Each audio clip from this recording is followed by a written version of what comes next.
Hello everybody and welcome. In this video I will show you how to add and manage Google Assistant for your headphones Vivo TWS 2. You have to start by opening the application.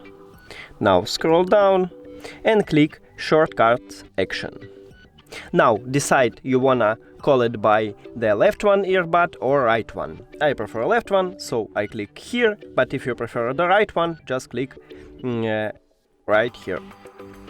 And choose Wake Up Voice Assistant. Now, if I press 2 times on the touch area, I will call Google Assistant. 1, 2. Maybe I should make it more comfortable. 1, 2.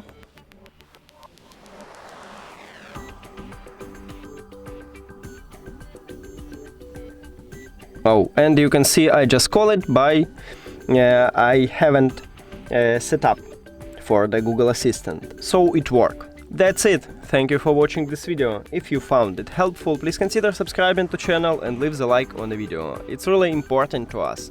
See you later.